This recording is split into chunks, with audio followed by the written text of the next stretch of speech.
और आज हम तुमको कलयुग की एक ऐसी शक्ति बताने जा रहे हैं कि आपके दिमाग की नसें खुल जाएंगी। कलयुग की एक ऐसी शक्ति पर चर्चा करेंगे। अगर कोई चाहता हो कि हमें कोई हरा ना पाए, घर में, परिवार में, द्वार में, संसार में, समाज में, पॉलिटिक्स में, काम में, धाम में, तो आज की कथा सुन लेना, तुम्हें जिंदगी में कभी हार का मुंह नहीं देखना पड़ेगा। अगर आप लोग किसी विषय में हारना नहीं चाहते तो आज की कथा सुनो।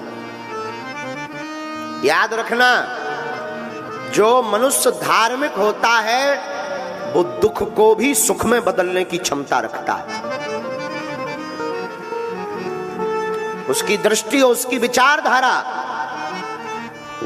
दुख को भी सुख में बदल देती है। बिना धर्म का व्यक्ति, कथा में याद रखना, बिना धार्मिक व्यक्ति, बिना धर्म का व्यक्ति ठीक वैसे ही होता है जैसे बिना लगाम का घोड़ा होता है।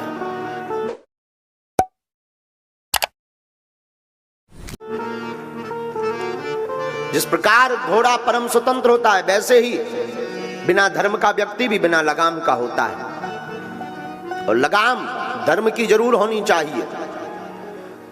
धर्म का मतलब ये नहीं है कि आप कथा में बैठ गए, आप शंकर जी को मान रहे हैं, आप हनुमान जी के भक्त हैं तो आप धर्मात्मा हो गए। धर्म का मतलब यह है कि आपके सामने कोई भी सनातनीय हिंदू अपना धर्म का परिवर्तन ना करवा पाए। आपके सामने आपके धर्म की अवहेलना ना हो। धर्म का मतलब यह है। पर याद रखना, दो धर्मों का कभी झगड़ा नहीं हुआ है, कभी नहीं हुआ है। धर्म तो एक ही है, सनातन वैदिक धर्म, बाकी पंथ है। याद रखना मेरे पागलों, दो धर्म का कभी झगड़ा नहीं हुआ। झगड़ा हमेशा धर्म और अधर्म का होता है।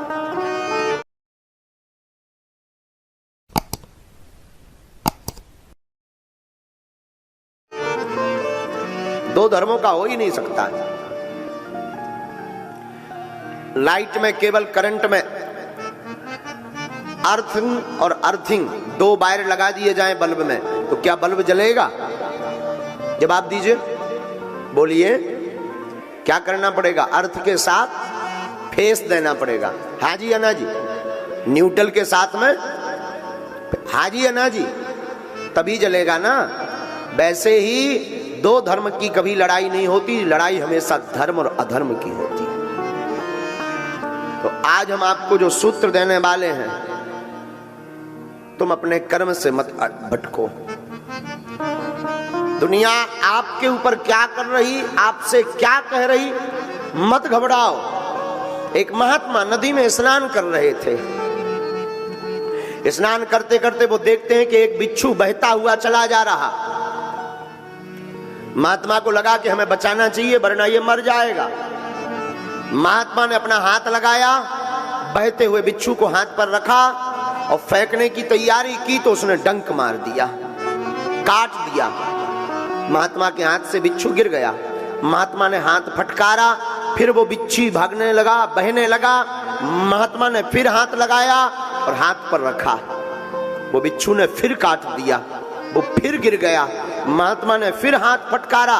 विदिन 50 बार बिच्छू ने काटा, हाथ नीला पड़ गया, जहर चढ़ गया, हाथ में सुन्नपन आने लगा।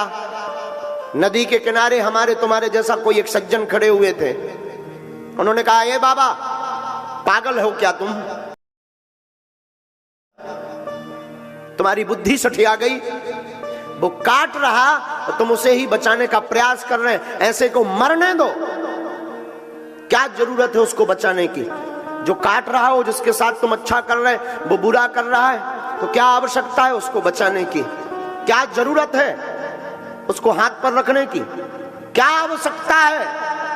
महात्मा ने मुस्कुरा कर कहा कि श्रीमान, बात तो तुमने बहुत अच्छी बोली पर यह सोच बहुत छोटी है। श्रीमान याद रखो, जब वो बिच्छू अपनी प्रवृत्ति नहीं छोड़ सकता, बिच्छू जब काटना नहीं छोड़ सकता, तो साधु बचाना कैसे छोड़ देवे? वो अपना काम कर रहा, हम अपना काम कर रहे। वो मरते मरते भी अपनी आदत नहीं छोड़ रहा और हम जीते जीते अपनी आदत छोड़ दें। इसलिए मेरे पागलों, दुनिया का काम कहना है। उनको आदत पड़ी है कि तुमको कुछ ना कुछ वो बोलेंगे बोलेंगे बोलेंगे, लेकिन तुम्हारी जिम्मेवारी है दुनिया को बोलने दो।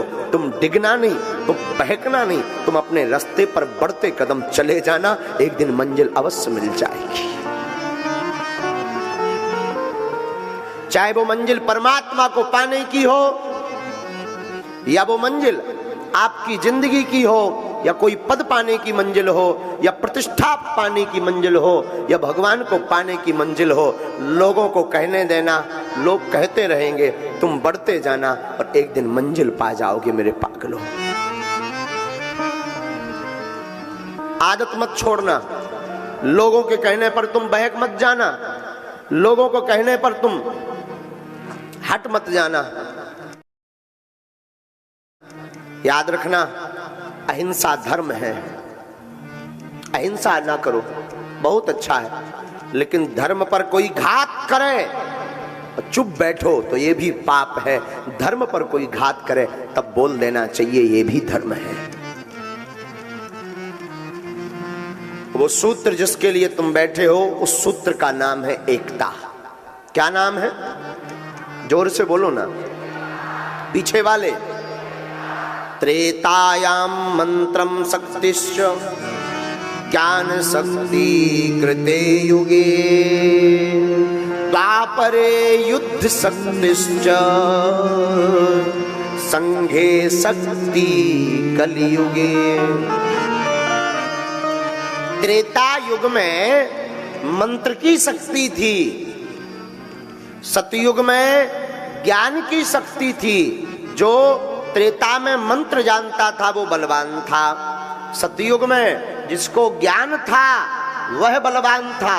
और द्वापरे युद्ध शक्तिश्च, द्वापर युग में जो युद्ध जीतने की कला जानता था वह बलवान था। लेकिन कलयुग में ये तीनों नहीं है। कलयुग में संघे शक्ति कलयुगे, कलयुग में एकता ही शक्ति है, वही बलवान है।